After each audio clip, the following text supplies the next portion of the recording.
একজন মানুষ চাই যে আমার দুঃখে দুঃখী হবে এবং আমার দুঃখে দুঃখ পাবে এবং আমার সুখে সে সুখী হবে। আমি এরকম একজন মানুষ চাই যে আমাকে সারা জীবন নিজের মনে করে, নিজের রক্ত মনে করে সে আমাকে আগলে রাখবে। আমি এরকম একজন মানুষ। সুপ্রিয় দর্শক, প্রীতি ও শুভেচ্ছা জানিয়ে শুরু করছি আমাদের নিয়মিত অনুষ্ঠান জীবনের গল্প।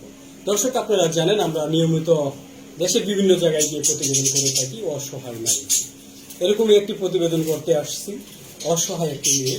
আপনারা দেখতে পাচ্ছেন ক্যামেরার সামনে বসে আছে এই বোনটি। শোনাবো তার জীবনের কষ্টের কথাগুলো, কি কষ্ট তার জীবনে। চলুন দর্শক, কথা না বলে তার সাথেই কথা বলি। আসসালামু আলাইকুম। ওয়ালাইকুম আসসালাম। আসসালামু আলাইকুম। ওয়ালাইকুম আসসালাম। কি নাম আপু আপনার? আমার নাম নুরুন নাহার। নুরুন নাহার। আচ্ছা আপা, এই যে আমাদের ক্যামেরার সামনে এসেছেন আপনার জীবনের কষ্টের কথাগুলো বলার জন্য, জি। কি কষ্ট আপনার? আমাদের অনেক কষ্ট। ছোটবেলা থেকে আমি অভাব আর অনেক অনাদানের কারণে ঠিকমতো খাইতে পারি নাই, ঠিকমতো লেখাপড়া করতে পারি নাই। আমাদের জীবনটা খুব কষ্টের। আপা, আগে আপনার বলেন ফ্যামিলিতে কে কে আছে? আছে আমি, আমার একটা ভাই আর আমার মা, আমরা তিনজন। আপনার বাবার কি হয়েছে? আমার বাবার কিছু হয় নাই, অভাবের কারণে আমার বাবা আমাদেরকে ছাইরা চলে গেছে। আমার মা অসুস্থ দেখে। আপনার মা অসুস্থ দেখে আপনাদের এই যে দুটি, আপনার ছোট একটি ভাই আছে, আপনাকে রেখে, আপনি তো বিয়ের বয়স, জি। আপনাকে এভাবে ফেলে হঠাৎ করে কেন চলে গেলেন?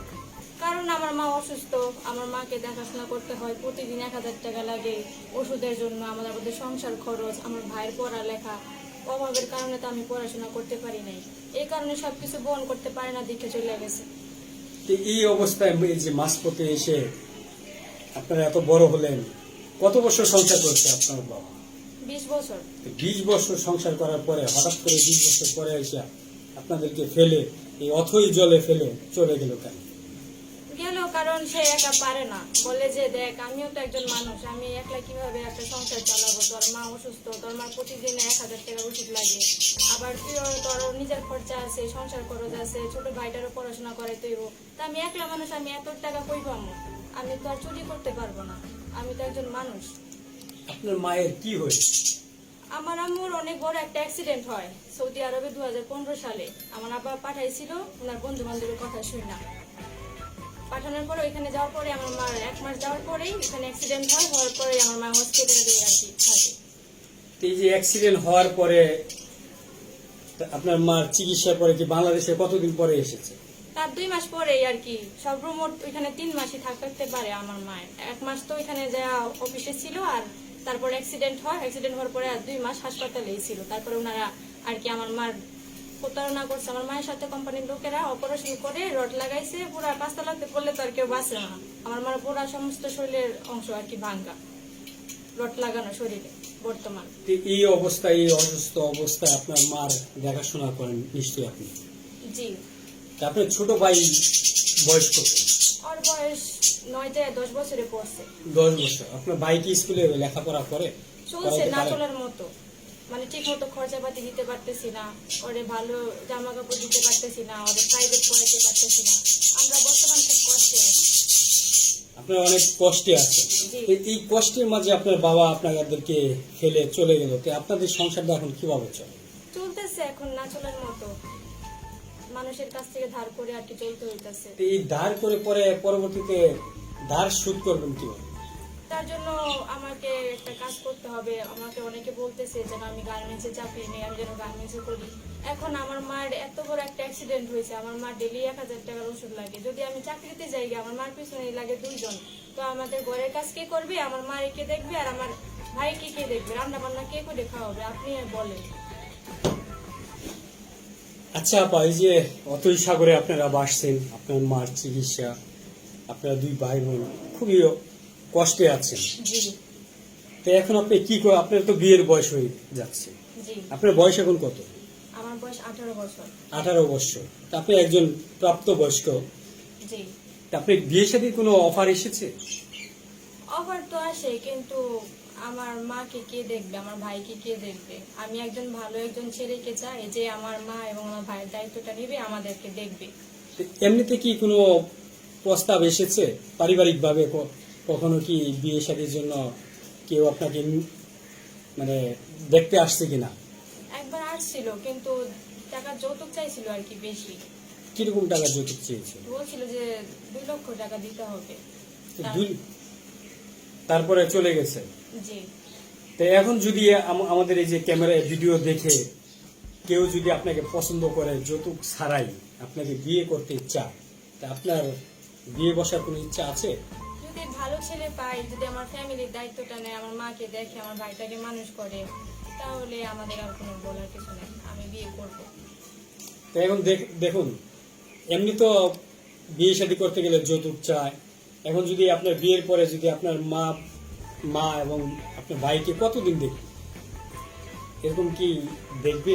তবে আমি মনে করি যে দুনিয়াতে ভালো মানুষ অবশ্যই আছে, কেউ না দর্শক, কেউ যদি এই বোনটিকে, আপনার নামটা কি? নুরুন নাহার। নুরুন নাহার।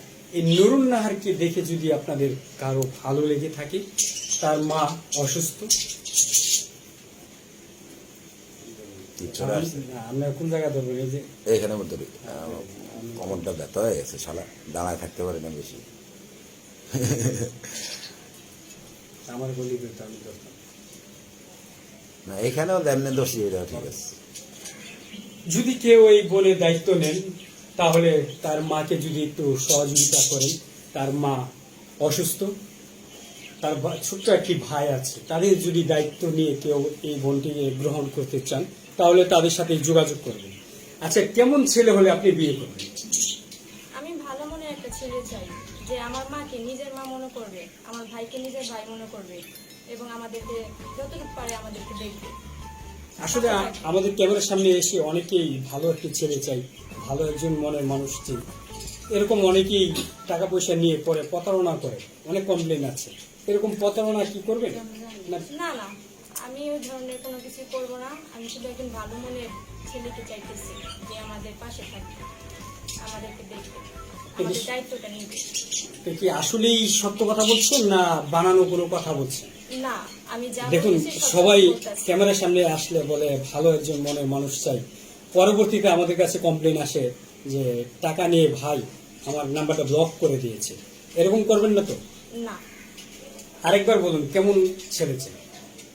চাই ভালো একজন ছেলে, যে আমার মাকে নিজের মা মনে করবে, আমার ভাইকে দেখবে, মানুষ করবে, পড়ালেখা শিখায়, এবং আমাদের পাশে থাকবে, এটাই চাই। আপনি কোন পর্যন্ত লেখাপড়া করেছেন?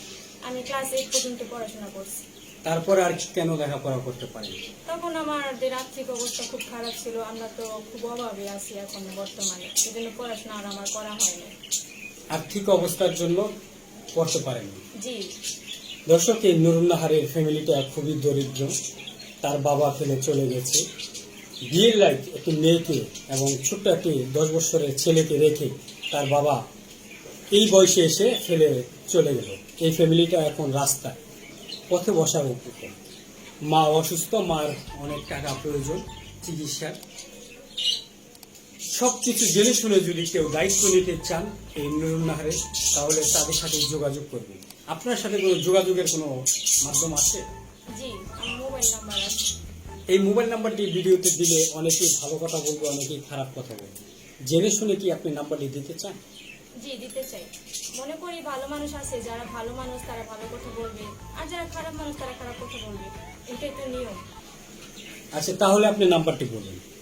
01794491495। আরেকবার বলুন। 01794491495। দর্শক, এই নাম্বারে যোগাযোগ করে নুরুন নাহারের সাথে যোগাযোগ করবেন, এবং তার মা আছে, যদি কেউ বিয়ে শাদী করতে চান তার মার সাথে কথা বলবেন। বলে যদি আপনাদের পছন্দ হয় তাহলে তাদের সাথেই কথা বলবেন। বিয়ে শাদীর ব্যাপারে আমরা ইউটিউব কর্তৃপক্ষ দায়িত্ব নেই না। তাদের সাথে কথা বলে যদি আপনাদের ভালো লাগে তাহলে বিয়ে শাদী করবেন। আপনি ভালো একটি মনের মানুষ চান, ভালো একটি ছেলে চান। আমি আবার বলছি, প্রতারণা করবেন না তো? না। আরেকবার বলেন, কেমন ছেলে চাই? চাই যে একজন ভালো একজন ছেলে, যে আমাদের দায়িত্বটা নিবে, আমার মাকে দেখবে, আমার মার চিকিৎসা করবে, আমার ভাইটাকে পড়াশোনা করাবে। তাকে কি আপনি সুখে রাখতে পারবেন? হ্যাঁ, রাখবো। যদি সে আমাদেরকে ভালো রাখে তো অবশ্যই তাকে ভালো রাখবো। দর্শক, শুনলেন নুরুন নাহারের জীবনের গল্প। যদি আপনাদের ভালো লাগে তাদের সাথে যোগাযোগ করবেন। দর্শক, আজ এ পর্যন্তই। অন্য কোনো জায়গায় অন্য কোনো প্রতিবেদন নিয়ে হাজির হব। ভালো থাকুন, সুস্থ থাকুন। কিছু বলতে চাচ্ছেন? কিছু বলবেন? জি, বলুন। আমি সবার কাছে আমি একটা অনুরোধ করতে চাই, যেহেতু আমরা খুব অসহায়, দেশ এবং দেশের সকলের কাছে আমার একটা অনুরোধ, আমার মা তো খুব অসুস্থ, আমার মার জন্য যে যাই পারেন একটু সহযোগিতা করেন এবং আমাদেরকে পাশে দাঁড়ান, ভালো মানুষ। আমার মা আপনারা যদি একটু সহযোগিতা করেন তাহলে আমরা একটু ছেড়ে করে ভালো থাকতে পারবো, এটাই অনুরোধ করতেছি। আপনারা যে যাই পারেন আমাদেরকে একটু সহযোগিতা করেন। দর্শক শুনলেন নুরুন্নাহারের জীবনের গল্প। যদি পারেন তাহলে তাদেরকে একটু সহযোগিতা হাত বাড়িয়ে দিন, একটু সহযোগিতা করবেন। দর্শক ভালো থাকুন, সুস্থ থাকুন, আল্লাহ হাফেজ।